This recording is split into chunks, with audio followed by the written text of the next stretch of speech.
100 milyong pisong halaga ng frozen goods na bisto sa isang warehouse na hindi umano rehistrado. Kasama sa mga nasabat ang mga karneng hindi po pwedeng ipasok sa bansa. Saksi si Marisol Abduraman. Naglalaki ang mga lapu-lapu at iba pang isda na nakasilid lang sa sako at nakatambak ang tumambad sa mga otoridad nang buksan ang cold storage warehouse na ito sa Kawit, Cavite. Clear violation of food safety. Tapos wala siyang sanitary and phytosanitary import clearance. So it's a clear violation of Food Safety Act natin. Sa isa pang storage, ganito naman ang mga nakatambak. Bacon, may mga pata ng baboy. Dito sa ilalim, mga beef ribs. So makita rin natin na basta na lang isinalansan. Sa isa pang storage warehouse, kailangang tibagin ang namunang yelo. Frozen meat ang nakaimbak dito.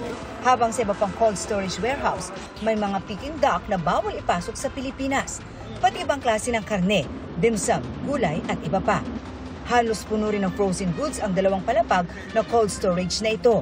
Sa kabuuan, 10 cold storage facilities sa warehouse ang nadiskubre nang pasukin ng mga tauhan ng Department of Agriculture at Bureau of Customs.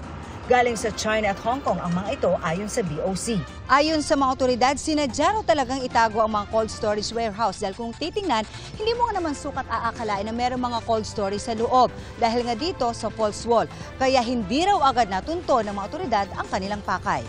Kung hindi pa umalingasaw ang masangsang na amoy, hindi nila matutukoy ang mga cold storage. So hinahanap namin sa nanggagaling. So hindi naman namin makita dahil nga sarado siya, dahil mayroong false wall. Mabaho siya kasi masangsang talaga. So nung binuksan nila yon, nakita namin may isang kahon ng isda na nabubulok.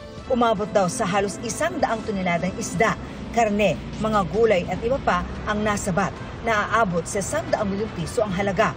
Bukod sa hindi rehistrado ang cold storage warehouse, nakitaan din ito ng iba pang paglabag. Packaging, yung handling, yung storage, bagamat nasa refrigerated, very clear yung violation sa Food Safety Act. Since very glaring po yung diferensya nito, yung i-recommenda na po namin ng issuance ng warrant of seizure.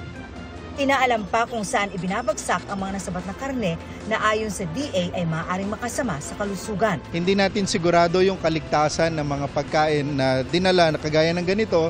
So kung hindi natin tiyak yung kaligtasan, hindi dapat ilabas sa merkado. Sasampahan ng kaukulang reklamo ang may-ari ng mga cold storage facility na hanggang ngayon daw ay hindi pa rin nagpapakita. Pasok sila sa economic sabotage. Nakausap namin ang ilang tauhan ng warehouse. Wala raw tao na pwedeng kumausap sa amin. Pagkakaalam ko iba na may-ari nito. Hindi ko alam kung sino. Para sa GMA Integrated News, Marisol Abduraman, ang inyong saksi. Mga kapuso, sama-sama tayong maging saksi. Mag-subscribe sa GMA Integrated News sa YouTube at para sa mga kapuso abroad, samahan niyo kami sa GMA Pinoy TV at sa www.gmanews.tv.